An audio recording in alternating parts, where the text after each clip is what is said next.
చాలా short notice లో మేము రావడం జరిగింది, చాలా షార్ట్ నోటీస్ మీకు ఇవ్వడం జరిగింది. ఓకే, వాస్తవంగా నేను ఒక 3-4 రోజుల క్రితం హైదరాబాద్ లో ఉమ్మడి నిజామాబాద్ ప్రజాప్రతినిధులతో ఈ ఇరిగేషన్ ప్రాజెక్ట్ రివ్యూ పెట్టుకున్నాను. ఆ రోజు అధికారులందరూ వచ్చింది, ప్రజాప్రతినిధులందరూ కూడా వేరు వేరు కార్యక్రమాల్లో అవుట్ ఆఫ్ స్టేషన్ ఉంటే అది పోస్ట్పోన్ చేసుకున్నాం. ఆ సందర్భంగా నాకు సి కామారెడ్డి చెప్పింది ఏంటంటే నిజాం సాగర్ నుంచి 13వ తారీఖు నీళ్లు విడుదల చేస్తున్నాను. సో నేను ఇరిగేషన్ మంత్రిగా నిజాం సాగర్ అంటే నాకు చాలా గొప్ప అభిప్రాయం. సో ఈసారి ఓకే, ఒకసారి నిజాం సాగర్ చూసామనుకొని సో ఎట్లా నిజాం సాగర్ పోతున్నాం కాబట్టి ఇది పోచంపాడు కూడా ప్రాజెక్ట్ ఒకసారి పరిశీలన చేసి ఏం జరుగుతుంది, మనం ఏం చేయాలి, సరే what is the past, what is the present, what is the future అనే ఆలోచనతో ఒక సమీక్ష చేయడానికి ఈరోజు నిజాం సాగర్, శ్రీరామ్ సాగర్ ప్రాజెక్టుల పరిశీలన కోసం ఇరిగేషన్ మంత్రిగా రావడం జరిగింది. నేను ముందుగా గౌరవనీయులు మాజీ ఇరిగేషన్ మంత్రి సుదర్శన్ రెడ్డి గారు ఈ విషయాలు నాకంటే ఎక్కువ అవగాహన ఉంటుందని చెప్పి నేను భావిస్తున్నాను. వారు జిల్లా మంత్రి, ఇరిగేషన్ మంత్రి కంబైన్ ఆంధ్రప్రదేశ్లో. వారు మాట్లాడిన తర్వాత భూపతి రెడ్డి గారు మాట్లాడతారు, ఇంకెవరు మాట్లాడతారు, నేను మాట్లాడతా. ఓకే, మనం 3 గంటలకి ముగించేసేయాలి. నేను irrigation and civil supply minister గారు ఉత్తమ్ కుమార్ రెడ్డి గారికి, అదేవిధంగా మన రూరల్ ఎమ్మెల్యే డాక్టర్ గారికి, నిజాం సాగర్ కంప్లీట్ చేసుకుని వచ్చేసిన జుక్కల్ ఎమ్మెల్యే గారికి, థాయర్ గారికి, మా అవినాష్ గారికి, మాజీ మున్సిపల్ చైర్మన్స్ కు, మోహన్ రెడ్డి గారికి, ఇక్కడ వచ్చేసిన ప్రజాప్రతినిధులకు, ప్రెస్ మీడియాకి అందరికీ నమస్కారం. మన ఉత్తమ్ కుమార్ రెడ్డి గారి పోర్ట్ఫోలియో 2 చాలా ఇంపార్టెంట్ అయిన పోర్ట్ఫోలియోస్. ప్రజలకు వ్యవసాయం పండించిన వాళ్ళకు కూడా అవసరమే. నీళ్ళు ఇవ్వాలి, నీళ్ళు ఇచ్చినట్లు పంటలు పండించిన తర్వాత మనం అన్ని పర్చేజ్ చేసుకుంటూ ఆ పండించిన పంటలు కూడా కొనుక్కుంటూ, రైతులు ఇబ్బంది ఉంటే మనం బోనస్ కానీ అన్ని విధాలుగా సహకరించుకుంటూ వస్తా ఉన్నాం. దాంట్లో భాగంగా మన నిన్ననే డిసైడ్ చేసుకొని మన డిస్ట్రిక్ట్ రివ్యూ చేస్తే బాగుంటుందనే ఉద్దేశంతో ఇప్పుడే వారు చెప్పినట్టు నిజాం సాగర్ కెనాల్ ఈ రోజు నుంచి రైతులకు 2వ పంట కొరకు కెనాల్ వదలడం జరిగింది. అది చేసుకుంటూ ఒక్కటి మంత్రి గారు, నిజాం సాగర్ కెనాల్ ఇక్కడ మాకున్నదే 1,00,000 ఎకరాలు ఆ నీళ్లు తగ్గి ఈ శ్రీరామ్ సాగర్కి తగ్గించి నిజాం సాగర్కి 4 TMC అంటున్నారట. అది కాదు, అది అక్కడ లేదు. టీఎంసీ గారు అన్నారట 4 TMC నిజాం సాగర్కి తీసుకోండి అంటే నిజాం సాగర్ కెపాసిటీ లేదంట. మనకు డ్రింకింగ్ వాటర్ నిజామాబాద్ కూడా దానికి అవసరం పడుతుంది. కాబట్టి ఇప్పుడు ఏదైతే ఇక్కడ 80 TMC ఉన్నాయి, ఇక్కడ ఏం ప్రాబ్లం లేదు, పర్ఫెక్ట్ మెయింటైన్ చేస్తాం. కాబట్టి అది కూడా మాకు ఇంతకు ముందు అలికేషన్ ఎట్లున్నో శ్రీరామ్ సాగర్కి అట్లనే ఉంచాలని రిక్వెస్ట్ చేస్తూ, అదేవిధంగా వారికి అన్ని చెప్పాం. మన డిస్టిక్ రైతులు మేమందరం ఒక కాన్స్టిట్యున్సీ ఎమ్మెల్యేలుగా మీరందరూ రైతులు చెప్పినవన్నీ ఇంకా ఎక్కడెక్కడ ఏం ప్రాబ్లమ్స్ ఉన్నాయి, గతంలో మనం ఉన్నప్పుడు స్టార్ట్ చేసినాయి, ఇంత మట్టుకు ఏం పని కాలేదు. మనం 2021, 23 అని పెట్టుకున్నాం. దాన్ని ₹1 కూడా ఖర్చు పెట్టకుండా గత ప్రభుత్వాలు వదిలేసినాయి. ఇప్పుడు మినిస్టర్ గారి దృష్టికి తెచ్చాం. 21 కూడా కంప్లీట్ చేయమని ఆదేశాలు ఇస్తున్నారు. కాబట్టి అదే విధంగా మా రిక్వెస్ట్ ఏంటంటే మెయింటెనెన్స్ కూడా ఇస్తున్నాం. మీరు ఇప్పుడే చెప్పారు అందరికి మెయింటెనెన్స్ ఫస్ట్ ప్రియారిటీ ఇవ్వాలి. మా మెటీరియల్స్ కూడా కొన్ని పంపించాం. గత సంవత్సరం మా డిస్టిక్ లో 10 years లో ఒక రూపాయి ఖర్చు పెట్టలేదు. అన్ని విధాల స్కూల్స్ వదిలేసారు, రోడ్స్ వదిలేసారు, ఇవన్నీ. కాబట్టి ఇప్పుడు అవన్నీ చేయమని సెక్రటరీ గారికి ఈఎన్సీ గారికి ఆదేశాలు ఇచ్చినందుకు మీరు అభినందిస్తూ, అదేవిధంగా మా రిక్వెస్ట్ ఏంటంటే ప్లాట్ఫామ్ ఏదైతే పివి నరసింహారావు గారు ప్రైమ్ మినిస్టర్ ఉన్నప్పుడు శ్రీరామ్ సాగర్ లో నీట్ ఉదా కావద్దు, అక్కడ కరీంనగర్ పోవాలని మనం ప్లాట్ఫామ్ పెట్టుకున్నాం. ఆ దానికి కూడా మా రైతులు బాగా సర్ప్రైజ్ ల్యాండ్స్ పోయి దాంట్లో రివర్స్ లో వాటర్ రివర్స్ లో మనకు అక్కడికి రావడానికి 6 and 7 గతంలో అవన్నీ తప్పుడు ప్రచారాలు. మేము మినిస్టర్ గారికి చెప్తా ఉన్నాం, రిక్వెస్ట్ చేస్తా ఉన్నాం. 6 and 7 మనం ఉన్నప్పుడే కంప్లీట్ చేశాం. అక్కడి నుంచి మాకు every year 10 to 12 TMC July August లో. ఎందుకంటే మాకు లేట్ టైలర్స్ ఉంటాం కాబట్టి లాస్ట్ లో నిండుతాయి మాకు చెరువులు కానీ, నిజాం సాగర్ కానీ, శ్రీరామ్ సాగర్ 2 మెయింటైన్ లైన్స్ లో ఉన్నాం, లాస్ట్ కున్నాం. కాబట్టి దీన్ని తప్పనిసరిగా ఒక 10 to 12 TMC మాకు జూలైలో వచ్చేటట్టు ఉండాలి. ఆడ నీళ్ళు వస్తున్నాయి. సార్ కూడా బ్రీఫింగ్ చేశాం మినిస్టర్ గారికి.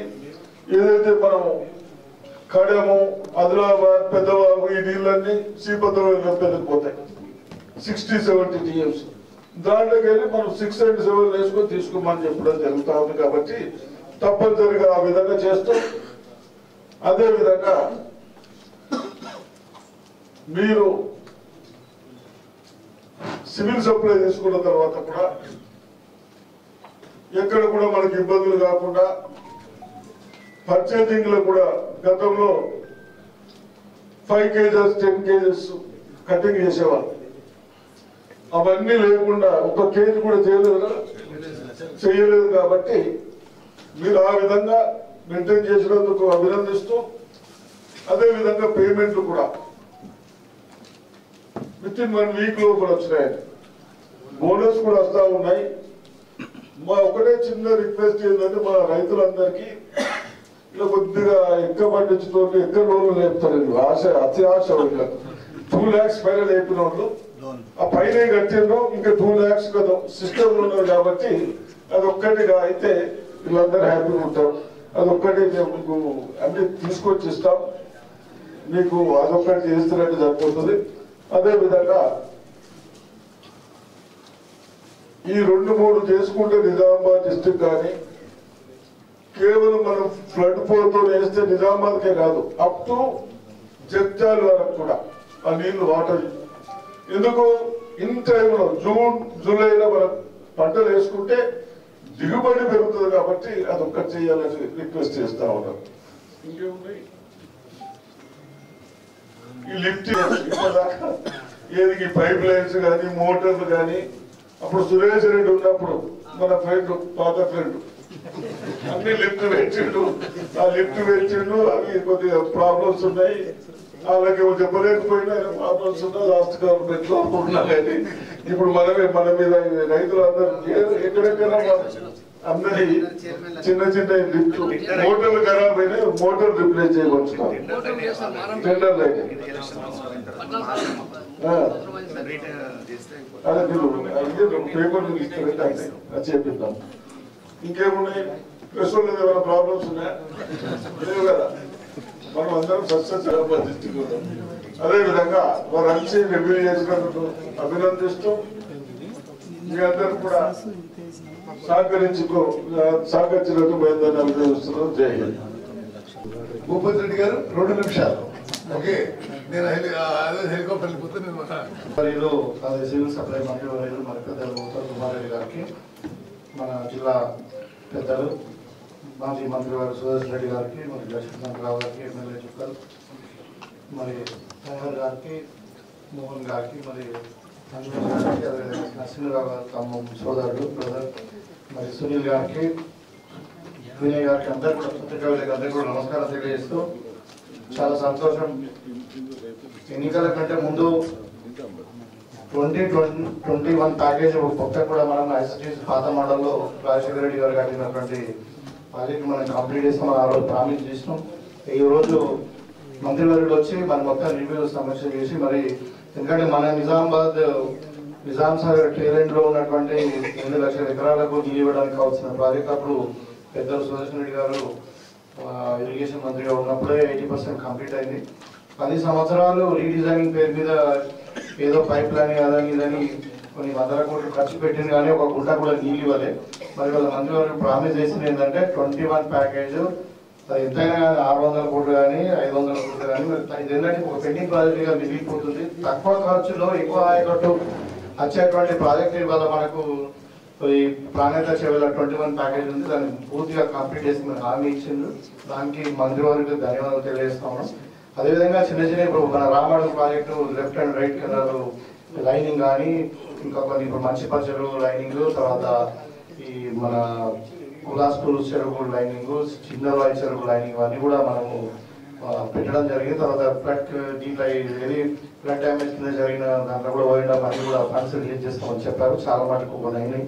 ఇంకా 6 చెక్ డ్యామ్స్ కూడా మాకు శాంక్షన్ ఇచ్చారు. మన గవర్నమెంట్ వచ్చినాక మంత్రి గారికి ప్రత్యేకంగా ధన్యవాదాలు తెలియజేస్తూ ఇవాళ మరి తక్కువ ఖర్చులో కంప్లీట్ చేసే ప్రాజెక్టులని ప్రయారిటీ కింద ఇస్తామని చెప్తున్నారు. మేము ఇక్కడ ఒకటే అడిగినాం అందరికి, మాకు నిజామాబాద్ జిల్లాకు 25 టీఎంసీల గోదావరి వాటర్ మనకు పోచంపల్లి నుండి మాకు అలాట్ చేసిండ్రు. మీరు మరి ఇక్కడ సిల్ట్ ఉంది కెపాసిటీ తగ్గిందనో లేకుంటే ఇంకేదో అనో ఎల్లబెల్ల నీళ్ళు తగ్గిందనో కాకుండా మీరు ఫ్లడ్ కెనాల్ ఏదో లిఫ్టింగ్ ఉంది కదా, ఇది రీఛార్జింగ్ కొరకు రివర్స్ పంపింగ్ దాన్ని మీరు వాడుకొని నిజాం సాగర్ నీళ్లు కాకుండా మాకు పోచంపల్లి నుండి 25 టీఎంసీల నీళ్ళు ఇవ్వాలి మా జిల్లాకు అని చెప్పడం జరిగింది. దాన్ని మంత్రి గారు కూడా సూత్రప్రాయంగా అంగీకరించారు. తప్పకుండా ఒక 1-2 years లో మనకు 21 ప్యాకేజ్ కంప్లీట్ చేసుకొని ఇక్కడ భీమవరం వరకు అటు సిరికొండ వరకు కూడా మొత్తం దగ్గర 1,82,000 ఎకరాలకు కొత్తగా నీరిచ్చే కార్యక్రమాన్ని చేపడతా ఉన్నాం. దానికి ప్రత్యేకంగా మంత్రి గారికి ప్రత్యేకమైన ధన్యవాదాలు తెలియజేస్తూ నేను చెప్పినన్ని కూడా అంగీకరించి మా జిల్లా మీద ప్రత్యేకమైన అభిమానంతో మరి అన్ని చేసి పెడతామని చెప్పడం జరిగింది. ప్రత్యేకంగా ధన్యవాదాలు తెలియజేస్తూ సెలవు. మీడియా మిత్రులకు నమస్కారం. మీరు చాలా మంది నిజామాబాద్ వచ్చింది కదా, మనస్ఫూర్తిగా ధన్యవాదాలు తెలియజేస్తున్నాను. థ్యాంక్ యూ మిత్రులారా.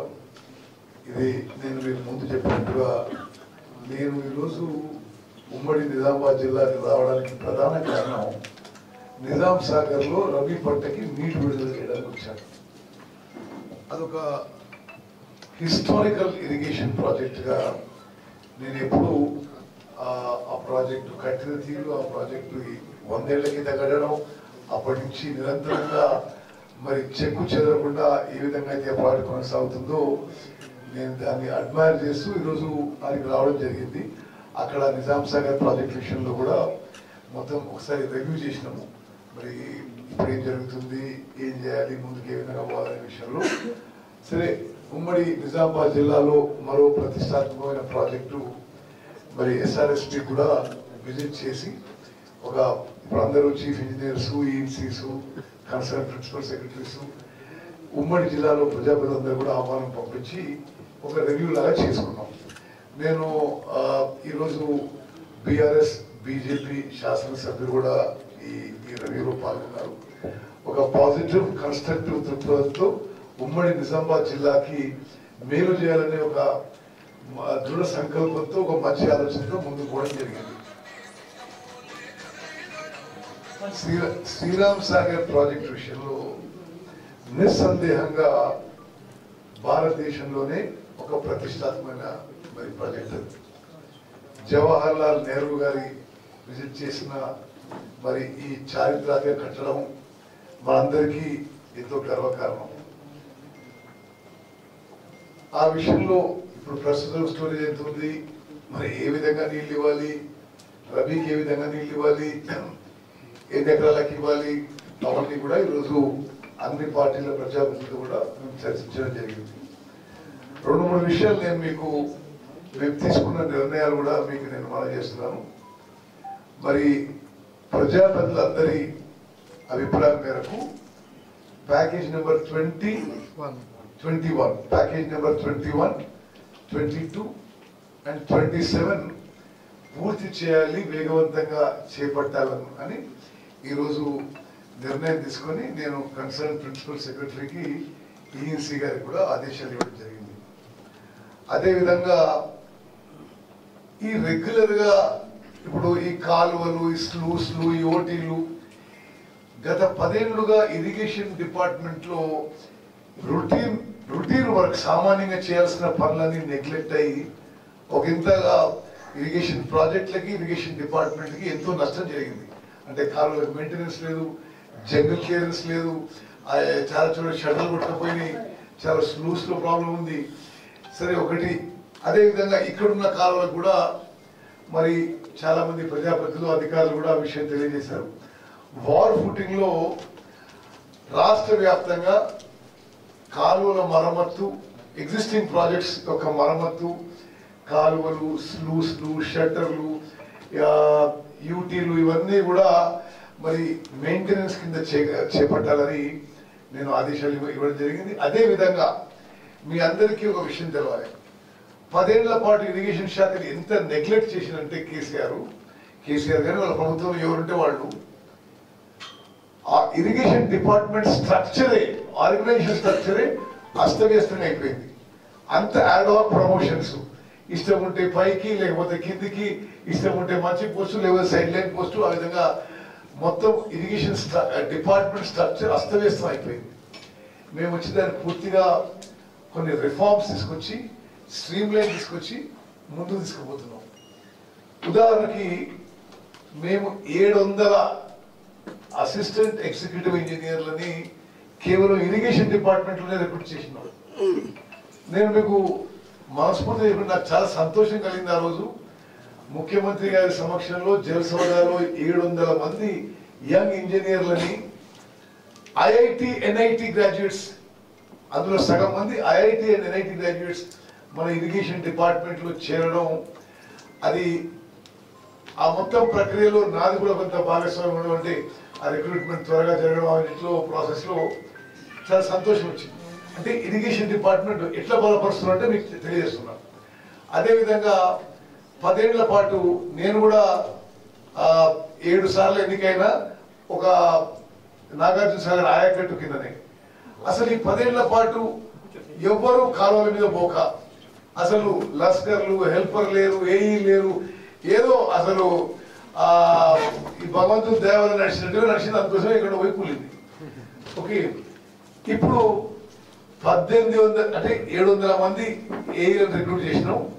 1800 మంది లస్కర్లని అవుట్ సోర్సింగ్ బేసిస్ లో తీసుకున్నాం. So that every canal, every sluice, every UT అన్నిటికీ మానిటరింగ్ ఉండాలి. కొన్ని వేల కోట్లు ఖర్చు పెట్టినప్పుడు ఈ చిన్నపాటి ఖర్చు కోసం వెనకాడో లేకపోతే అసమర్థతనో నిర్లక్ష్యమో గత ప్రభుత్వంలో ఇది జరగలేదు. ఒకటి, మ్యాన్ పవర్ డిపార్ట్మెంట్ స్ట్రెంథనింగ్ లో మేము ముందుకు పోతున్నాము. ఇవి కాకుండా మరో 1300 పోస్టులు మరి భర్తీ చేయాలని చెప్పి ఇరిగేషన్ డిపార్ట్మెంట్ నుంచి పబ్లిక్ సర్వీస్ కమిషన్ కూడా తెలియజేయడం జరిగింది. అదేవిధంగా గతంలో మీలో చాలా మంది, మరి అందరూ చాలా మంది సీనియర్ రిపోర్టర్స్ అసలు ఆ రోజు ఇరిగేషన్ నడిపించే వాళ్ళు మాట్లాడితే ఓహో వీళ్ళు అద్భుతాలు సృష్టించిండ్రు అని మనం అనుకునే విధంగా మాట్లాడినారు.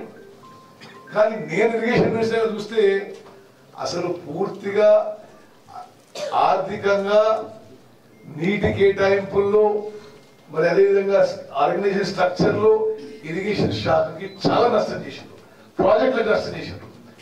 ఎట్లా అని మీరు అడగవచ్చు. 10 ఏళ్ల పాటు వాళ్ళు మనందరినీ తాకట్టు పెట్టి, వాళ్ళేమి ఎవరు కూడా దాన్ని అది సొంత నష్టం కాదు, మనందరినీ తాకట్టు పెట్టి, మన పిల్లల్ని తాకట్టు పెట్టి 1.81 lakh crores అప్పు తీసుకొచ్చి high interest short term loan. అంటే అసలు ఇది చాలా ఒక అనాలోచిత నిర్ణయం. నార్మల్లీ ఇరిగేషన్ ప్రాజెక్ట్స్ కి లాంగ్ జెస్టేషన్ ఉంటుంది కాబట్టి ఎవరైనా వరల్డ్ బ్యాంక్, ఏడీబీఓ, జపాన్ ఏడు దానికి 30 ఏళ్ల లోన్ టెన్యూర్ ఉంటుంది, 2-3% ఇంట్రెస్ట్ ఉంటుంది, ఒక 3-4% మానిటరీ ఉంటుంది. అసలు బ్యాంకుల నుంచి హై ఇంట్రెస్ట్, కొన్ని నాన్ బ్యాంకింగ్ ఫైనాన్స్ కంపెనీస్ నుంచి high interest short term loan తీసుకొచ్చి రాష్ట్రం మీద తీవ్రమైన ఆర్థిక ఇబ్బందులకు గురి చేశారు. అయితే మరి ఏం చేసిండ్రా అని మనం కొద్దిగా జాగ్రత్త పరిశీలన చేస్తే ఏమన్నా నిజాం సాగర్కి ఏమైనా మేలు చేసిండ్రా అంటే ఏం ఓపడతలేదు. గతంలో కట్టిన శ్రీరామ్ సాగర్కి ఏమైనా మేలు చేసిందంటే ఏం ఓపడతలేదు. కాళేశ్వరం కట్టింది ఏమైంది అని చూస్తే కూలిపోయిందా. ఆడ పాలమూరు రంగారెడ్డి చూస్తే 27,000 కోట్లు ఖర్చు పెట్టిండ్రు, 1 ఎకరం 1 తాయకట్టు రాలేదు. మేము సీతారాం సాగర్ ప్రాజెక్ట్ చూస్తే 8,500 కోట్లు ఖర్చు పెట్టిండ్రు, 1 ఎకరం 1 తాయకట్టు రాలేదు. దేవాదాలు చూస్తే ముందుకు పోలే, ఎస్ఎల్బిసి టౌన్ చూస్తే ముందుకు పోలే. నిజంగా వాళ్ళ మరి అసమర్థతన, అవగాహన లేకపోవడమా, కమిషన్ల కక్కుర్త, మరి కాలమే నిర్ణయించాలి. కానీ ఇరిగేషన్ శాఖ వాళ్ళ టైంలో చాలా సివియర్ గా ప్రాజెక్టులు డ్యామేజ్ అయినాయి, కొత్త ఆయకట్టు రాలేదు, ఇరిగేషన్ స్ట్రక్చర్ చాలా నష్టపోయింది. మేము ఇప్పుడు తక్కువ ఖర్చుతో ఎక్కువ ఆయకట్టు అనే విధంగా ముందుకు పోతున్నాము. ఎందుకంటే వాళ్ళు అప్పులు చేసిపోయినారు, ఇంట్రెస్ట్ ప్రిన్సిపల్ మేము కట్టాల్సిందే కదా. ఇప్పుడు ఈ సంవత్సరం ఇరిగేషన్ బడ్జెట్ 22,000 కోట్లు ఉంటే 10,000 కోట్లేమో యాక్చువల్ వర్క్లకి, 12,000 కోట్లేమో గతంలో తీసుకున్న ఇరిగేషన్ లోన్లకి వడ్డీ అసలు కట్టడానికి. మరి ఈ విధంగా రాష్ట్రానికి, రాష్ట్ర ప్రజలందరికీ వాళ్ళు తీవ్ర నష్టం చేసింది. సరే, అయినా సరే ఇప్పుడు మేము ఒక సిస్టమేటిక్ గా పూర్తిగా ఇరిగేషన్ సెక్టర్ లో రిఫార్మ్స్ తీసుకురావడానికి, చివరి ఎకరం వరకు కూడా నీళ్లు అందించడానికి, ఖర్చు పెట్టే ప్రతి పైసాకి మరి ఏదో విధంగా మరి రైతులకి మేలు జరిగే విధంగా ముందుకు పోతాం. ఇప్పుడు ఇక్కడ ఒకరు మిత్రుడు ఈ చిన్న లిఫ్ట్ల గురించి చెప్పారు. నేను ఆల్రెడీ ఆదేశాలు ఇచ్చాను. రాష్ట్రంలో ఈ చిన్న లిఫ్ట్ల కింద సుమారు 6-7 లక్షల ఎకరాల ఆయకట్టు ఉంది. మరి 6-7 లక్షల ఎకరాల ఆయకట్టు అసలు మళ్ళా కొత్త ప్రాజెక్ట్ కట్టాలంటే 10,000 కోట్లు అవుతుంది. కొద్దిగా ఖర్చు చేసి కొద్దిగా దాన్ని సరిగ్గా మెయింటైన్ చేస్తే ఆ పూర్తి ఆయకట్టు, ఆ సామర్థ్యం వచ్చే అవకాశం ఉందని చెప్పి మేము ముందుకు పోతున్నాం. అదేవిధంగా శ్రీరామ్ సాగర్ ప్రాజెక్టులో కూడా ఒకటి మేము గమనించింది ఏంటంటే 112 టీఎంసీ ఉండాల్సిన స్టోరేజ్ 80 టీఎంసీలకు పడిపోయింది. మేము ప్రపంచంలో అత్యాధునిక టెక్నాలజీ వాడి ఈ యొక్క శ్రీరామ్ సాగర్ ప్రాజెక్టుకి డీసిల్టింగ్, డీసెడిమెంటేషన్ చేసి పాత స్టోరేజ్ కెపాసిటీ రెస్టోర్ చేస్తూ, దీనికి ఆల్రెడీ ఇటువంటి ఇంపార్టెంట్ ఇరిగేషన్ ప్రాజెక్ట్స్ కి దానికి ఏమైనా ఖర్చు అయిందంటే నేను సెంట్రల్ గవర్నమెంట్ కూడా మాట్లాడినా, వాళ్ళు ఈ డీసిల్టింగ్, డీసెడిమెంటేషన్ ఆఫ్ ఎగ్జిస్టింగ్ ప్రాజెక్ట్స్ కి వాళ్ళు ఖర్చు వాళ్ళు ఒక సగభాగం వాళ్ళు కూడా బేర్ చేస్తామని చెప్పారు. మరి సీతారాం సాగర్ ప్రాజెక్ట్ కూడా ఒక దఫల వారీగా మేము వేరు వేరు ప్రాజెక్టులు టేకప్ చేస్తున్నాం. మరి ఈరోజు నిజాం సాగర్ అండ్ సీతారాం సాగర్ చూసిన తర్వాత ఈ ప్రాజెక్ట్ లో కూడా అర్జెంట్ గా డీసిల్టింగ్ అండ్ డీసెడిమెంటేషన్ చేపట్టాల్సిన అవసరం ఉందని చెప్పి నాకు అనిపించింది. మిత్రులారా, ఈ 2 ప్రాజెక్టుల విషయంలో నిజాం సాగర్ అండ్ శ్రీరామ్ సాగర్ విషయంలో ఇవి రాష్ట్రంలోనే ప్రతిష్టాత్మకమైన ఇరిగేషన్ ప్రాజెక్టులో మేము భావిస్తున్నాము. దీనికి పునరుజ్జీవం చేయడానికి, మెయింటెనెన్స్ చేయడానికి అన్ని విధాలుగా ఎంత ఖర్చైనా సరే ఈ 2 ప్రాజెక్టుల విషయంలో మా ప్రభుత్వం వెనకాడకుండా మరి మంచి స్థాయిలో ఈ ప్రాజెక్టులని రీజువనేట్ చేసి ఎక్కడెక్కడ ఏమైనా మరమ్మతులు ఉన్నా, ఏ విషయాలున్నా అది టేకప్ చేస్తామని చెప్పి నేను మనం చేస్తున్నా. పూర్తి సామర్థ్యంతో పూర్తి ఆయకట్టుకి వీటి ద్వారా నీళ్లు చేరే విధంగా మేము అన్ని రకాల చర్యలు తీసుకుంటామని చెప్పి ఈరోజు మరి ఇక్కడ ఈ శ్రీరామ్ సాగర్ ప్రాజెక్ట్ నుంచి నేను రాష్ట్రం మొత్తానికి మనం చేస్తున్నాను. ఒకటే ఆలోచన చేయాలి మీరు, గత ప్రభుత్వాలకి మా ప్రభుత్వానికి గతంలో ఉన్న కాంగ్రెస్ ప్రభుత్వాలు మీరు పోలిస్తే కాంగ్రెస్ ప్రభుత్వం అంటే శ్రీరామ్ సాగర్ ప్రాజెక్టు, నిజాం సాగర్ ప్రాజెక్టు, జవహర్ లాల్ నెహ్రూ గారు వచ్చి ఈ ప్రాజెక్ట్ కి ఫౌండేషన్ వేసిండ్రు. మరి నిజాం సాగర్ ప్రాజెక్టు 100 ఏళ్ల కింద కట్టిండ్రు. మరి గతంలో ఉన్న వాళ్ళు కాళేశ్వరం ప్రాజెక్టు కట్టి వాళ్ళే ఫౌండేషన్ డొనేషన్ వాళ్ళ టైంలో కూలిపోయింది. ఇది నిజంగా అసలు చాలా పెద్ద విషయం. అంటే పెద్ద పెద్ద మాటలు మాట్లాడి పెద్ద పెద్ద అసలు ప్రొపగండా చేసి అదేందో కానీ కాళేశ్వరం ప్రాజెక్ట్ విషయంలో మేము ఏ రాజకీయ దురుద్దేశంతో నేను ఇరిగేషన్ మినిస్టర్గా ముందు పోవడం లేదు. వాళ్ళు అంటారు మీకు చెప్పాలి, నేనే నేషనల్ డ్యామ్ సేఫ్టీ అథారిటీ దగ్గర పోయి ఇది అయిపోయింది ఇప్పుడు మేడిగడ్డ బ్యారేజ్ వదిలేసి ఆ పైన 2 బ్యారేజ్లని మేము ఉపయోగించుకోదలుచుకున్నాం. బికాస్ మాకు సమ్మర్లో వాటర్ షార్టేజ్ రావచ్చు కాబట్టి ఆడేమన్నా ఇవో పైకి లిఫ్ట్ చేసుకొని ఎల్లంపల్లికి లిఫ్ట్ చేసుకొని తీసుకుంటాం అంటే నేషనల్ డ్యామ్ సేఫ్టీ అథారిటీ చాలా స్పష్టంగా చెప్పారు. ఆ 3 బ్యారేజీలు same defective technology secret point foundation వాడినరు.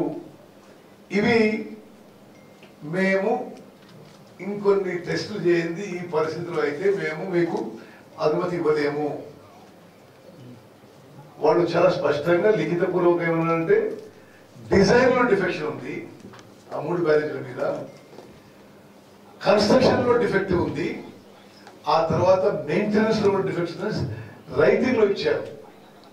ఇది మరి వాళ్ళ గత ప్రభుత్వంలో మీకు కొంతమంది గుర్తుంటుంది, 3-4 టీఎంసీల కోసం కట్టిన బ్యారేజ్ అని 16 టీఎంసీలు నింపేసి ఓహో ఆహా ఇది గోదావరి నీటి కళ అది అని చెప్పి వాళ్ళు పబ్లిసిటీ చేసుకొని మొత్తం రాష్ట్రానికి చాలా పెద్ద ఎత్తున నష్టం చేయడం జరిగింది.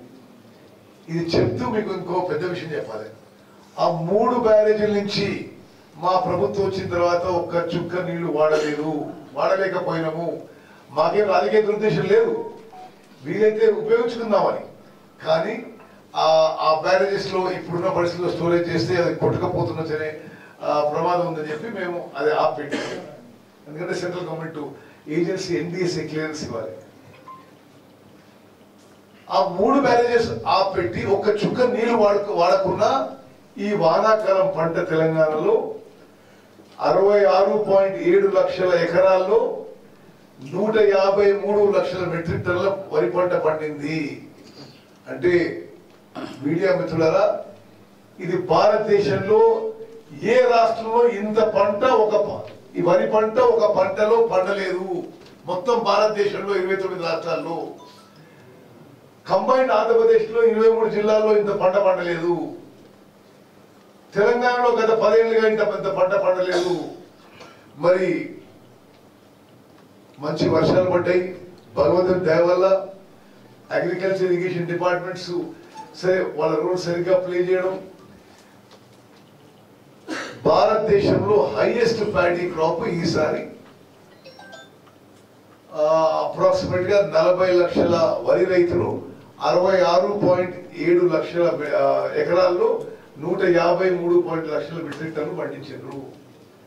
పండించడమే కాదు, పండిన పంటకి ప్రతి రైతుకి ప్రతి గింజకి MSP వచ్చే విధంగా, అదే విధంగా సన్నాలకి 500 రూపాయలు బోనస్ వచ్చే విధంగా మేము చర్యలు తీసుకున్నాం. గతంలో ఎన్నడూ లేని విధంగా మరి రైతులకు ఏ ఇబ్బంది కాకుండా, తలుగు కటింగ్ లేకుండా మరి 2-3-4 రోజుల్లో వాళ్ళ బ్యాంక్ అకౌంట్ లో అమౌంట్ పడుతూ బోనస్ కి మరి ముఖ్యమంత్రి రేవంత్ రెడ్డి గారి వారి సూచన మేరకు ఒక విప్లవాత్మక మార్పు తీసుకొచ్చి 500 రూపాయలు బోనస్ కూడా ఇవ్వడం జరిగింది ఈ సన్నాలకి. కొంతమందికి అనుమానాలు ఉన్నాయి. నేను irrigation and civil supplies minister గా స్పష్టమైన ప్రకటన చేస్తున్నా, మేము ఈ 5 ఏళ్ల పాటు ప్రతి పంటకి ఖరీఫ్ కానీ రబీ కానీ సన్నాలకి 500 రూపాయలు బోనస్ ఇవ్వబోతున్నాము. దానికి ఎవరికి ఏం అనుమానం అవసరం లేదు. అదేవిధంగా మరి ఇప్పుడు ఈ రబీ పంటకి ఒక విషయం తెలియజేస్తున్నాను. రైతులు ఏ సన్నాలు వేసుకున్నా మేము 500 రూపాయలు బోనస్ ఇస్తాం. కానీ అగ్రికల్చర్ సైంటిస్ట్ చెప్తుంది ఏంటంటే తెలంగాణ సోనా కానీ హెచ్ఎంటీ కానీ బీపీటీ వేసుకుంటే బెటరు. అదేవిధంగా వరి నాట్లు తొందరగా వేసుకుంటే బెటర్ అని చెప్పి ఆ సూచన రైతులకు కన్వే చేస్తున్నాం. వాళ్ళు ఏ సన్నాలు వేసుకున్నా మేము 500 రూపాయలు బోనస్ ఇవ్వబోతున్నాం. అదేవిధంగా మీడియా మిత్రులారా, మీరు అందరూ చాలా చైతన్యవంతులు. మీరు చాలా ప్రభుత్వాలు చూశారు, మరి మా ప్రభుత్వం కూడా చూశారు. మరి నేను కూడా ఒక సీనియర్ లెజిస్లేటర్ పార్లమెంటరీ ఉన్నాను. మరి వరుసగా 7 సార్లు ఎమ్మెల్యేగా ఎంపీ గెలిచాను. 1 సంవత్సరం పూర్తయిన సందర్భంగా మరి మా ప్రభుత్వం చాలా విజయవంతంగా మరి ప్రజల సంక్షేమం కోరి రాష్ట్ర అభివృద్ధి కోరి ముందుకు పోయిన విషయం కూడా మళ్ళీ మరోసారి మనం చేస్తున్నాం. ఒక జాతీయ పార్టీగా కాంగ్రెస్ పార్టీగా మేము సోషల్ జస్టిస్, సామాజిక న్యాయం మాకు మూల సూత్రము. ఎవరు జరిగే దేశంలో బీసీలకి మేలు జరిగే విధంగా socio economic survey, caste survey పూర్తి చేసినాము, ఆల్మోస్ట్ పూర్తయింది. ఎస్సీ వర్గీకరణపై సుప్రీంకోర్టు జడ్జిమెంట్, సుప్రీంకోర్టు ఆదేశాల మేరకు ఒక జ్యుడిషియల్ కమిషన్ ద్వారా ముందుకు పోతున్నాము. మహిళలకు అన్ని విధాలుగా మేలు చేస్తున్నాము. మహిళలకి ఆర్టీసీలో బస్ ప్రయాణం ఉచితం, వాళ్ళు గ్యాస్ సిలిండర్ 500 రూపాయలు, ఇండ్లకి 200 యూనిట్లు కూడా కరెంటు ఫ్రీ. రైతులకి మరి ఎన్నడూ కన్ని రీతిలో హైయెస్ట్ పంట పండింది. పండిన పంటకి మంచి రేట్ వచ్చింది. తెలంగాణలో వానాకాలం వరి పంటకే ఒక ఫిగర్ ఇస్తున్నా మీకు, తెలంగాణ రైతు కింద మేలు జరిగిందో. మేము ఎంఎస్పీ ప్లస్ బోనస్ అష్యూర్ చేసినందుకు తెలంగాణ వరి రైతులకి సుమారు 30 నుంచి 40 వేల కోట్ల రూపాయలు చేరినాయని చెప్పి నేను మనం చేస్తున్నాం. మరి అదేవిధంగా రైతులకి మేము క్రాప్ ఇన్సూరెన్స్ మొదలుపెట్టినాం, గత ప్రభుత్వంలో లేకుండే. రైతు బీమా కొనసాగిస్తున్నాం. మరి రైతు భరోసా సంక్రాంతి తర్వాత ఇస్తాం.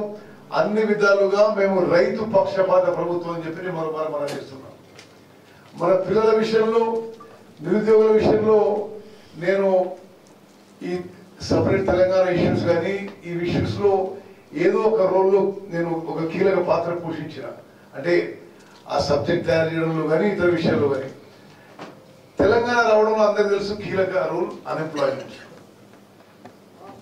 దురదృష్టవశాత్తు ఎందుకు చేసినట్లేమో కానీ టీఆర్ఎస్ ప్రభుత్వం వచ్చిన తర్వాత నిరుద్యోగ సమస్య ఇంకా తీవ్రంగా అయిపోయింది.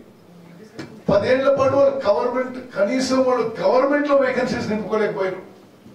మేము వచ్చిన 10 నెలల్లో గవర్నమెంట్ లో 55,000 వేకెన్సీస్ నింపినాము. వాళ్ళు ఒక్క టీచర్ పోస్ట్ కూడా నింపలే. మేము 11,000 టీచర్ల పోస్టులు నింపినాము. అదేవిధంగా మరి ఇప్పుడు దేశ విదేశాల నుంచి 10,000 కోట్ల సంఖ్యలో మరి ముఖ్యమంత్రి రేవంత్ రెడ్డి గారు, ఐటీ మినిస్టర్ శ్రీధర్బాబు గారు పరిశ్రమలని, సాఫ్ట్వేర్ కంపెనీస్ ని, ఫార్మా కంపెనీస్ ని, మ్యానుఫ్యాక్చరింగ్ కంపెనీస్ ఆకర్షిస్తున్నారు. ప్రైవేట్ రంగంలో కూడా కొన్ని లక్షల ఉద్యోగాలు రాబోతున్నాయి. అదేవిధంగా మన పిల్లల ఉద్యోగాలు రావడానికి నేను రాష్ట్ర ప్రభుత్వాన్ని కూడా, ముఖ్యమంత్రిని, ఉప ముఖ్యమంత్రిని ప్రత్యేకంగా అభినందిస్తుందంటే మన పిల్లల ఉద్యోగాలు రావడానికి, వాళ్ళ నైపుణ్యం పెంచడానికి, వాళ్ళ స్కిల్స్ పెంచడానికి మరి హైదరాబాద్ లో ఒక అంతర్జాతీయ స్థాయి స్కిల్ యూనివర్సిటీ ఏర్పాటు చేసి ప్రతి నియోజకవర్గంలో ఐటీఐకి ఇంకా అడ్వాన్స్డ్ గా ఐటీఐ అడ్వాన్స్ ట్రైనింగ్ సెంటర్ పెట్టి 2,400 కోట్లు ఖర్చు పెట్టి కొంత లక్షల మంది మన పిల్లలకి ఏదో ఒక వృత్తిలో పూర్తి స్థాయిలో నైపుణ్యం ఉండే విధంగా మా ప్రభుత్వం ముందుకు పోతున్న విషయాలు మీరు గమనించాలి. మరి రైతులకి, రైతు కూలీలకి, మహిళలకి, యువతకి, విద్యార్థులకి అన్ని విధాలుగా సమాజంలో అన్ని వర్గాలకి వారి జీవితాల్లో వెలుగులు నిండే విధంగా మా ప్రభుత్వం కృషి చేస్తుంది.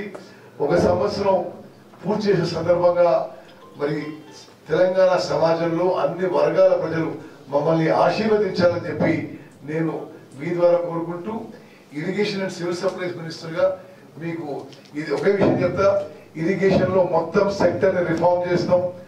మరి మేము ఈ 5 ఏళ్లలో 30 లక్షల ఎకరాలు కొత్త ఆయకట్టుకి నీళ్లు అందించే విధంగా ముందుకు పోతున్నాం. అదేవిధంగా మొత్తం డిపార్ట్మెంట్ ప్రక్షాళన చేయడం జరుగుతుంది. మరి 10 ఏళ్ల నుంచి ప్రమోషన్స్ లేవు, ట్రాన్స్ఫర్స్ లేవు. అది మొత్తం ఒక వారం రోజులు మొత్తం ఎక్సైజ్ చేపడుతున్నాం. సివిల్ సప్లైస్ కార్పొరేషన్ లో అస్తవ్యస్తంగా ఉండేది. మేము టేకప్ చేసినప్పుడు 58,000 కోట్ల అప్పు ఉంది సివిల్ సప్లైస్ కార్పొరేషన్. ఇప్పుడు ఈ 10-11 నెలల్లోనే అది 11,000 కోట్ల అప్పు తగ్గించినాం. అదేవిధంగా కొత్త రేషన్ కార్డ్స్ ఇవ్వబోతున్నాం. కొత్త రేషన్ కార్డు ఇచ్చిన తర్వాత ఈ రేషన్ కింద 6 కిలోల ఉచిత బియ్యం ఏదైతే ఇస్తున్నామో అందరికీ సన్న బియ్యం కూడా ఇవ్వబోతున్నాం మనం చేస్తూ. మరి మిత్రులారా, మీ అందరి సహకారం మీరు ఎల్లప్పుడూ మా శ్రేయాభిలాషలో ఉన్నందుకు మీకు కూడా ధన్యవాదాలు తెలియజేస్తూ ముగించుకుంటాం. Thank you. ఓకే, దానికి ఏదో ఒక చట్ట పరిధిలోని కొన్ని విషయాలు ఉంటాయి. మేము విత్ ఇన్ ద లా మేము చేస్తున్నాం. ఏం చేసినాం? విజిలెన్స్ ఎంక్వైరీ చేసినాం. విజిలెన్స్ ఎంక్వైరీ చేసినాం. ఒక ఇన్సిడెంట్ టర్మినేట్ చేసినాం, సర్వీస్ డిస్మిస్ చేసినాం, ఒక ఇన్సిడెంట్ రైన్ చేయమని చెప్పినాం. ఇంకొంతమంది యాక్షన్ తీసుకుంటాం. వాళ్ళు విజిలెన్స్ వాళ్ళు ప్రిలిమినరీ రిపోర్ట్ ఇచ్చినాం. వాళ్ళు ఫైనల్ రిపోర్ట్ ఇచ్చినాక ఎవరెవరు బాధ్యులు అందరు పోతారు. ఓకే, జరుగుతుంది. అది complicated excise. Second, we appointed a retired Supreme Court judge as a commissioner of inquiry. ఇప్పుడు నాకు పని ఇష్టం లేదు కాబట్టి నేను జడ్జి పోయి చెప్పి ఆయన బ్లేమ్ చేయాలని నేను చెప్పాను కదా. వాళ్ళు నిష్పాక్షికంగా ఇంపార్షియల్ గా ఎంక్వైరీ చేస్తున్నారు. వాళ్ళు త్వరలో ఎంక్వైరీ రిపోర్ట్ వస్తుందని చెప్పి నేను అనుకుంటున్నా. నాకు తెలియదు ఎంత టైం పడుతుందో. ఆ justice Ghosh commission of enquiry report ప్రకారం భారత రాజ్యాంగం ప్రకారం ఏ చట్టం మీద ఎవరి మీద చర్య తీసుకోవాలంటే ఆ విధంగా చట్టపరమైన చర్య తీసుకుంటాం. Okay, thank you very much. నేను కూర్చున్నారు.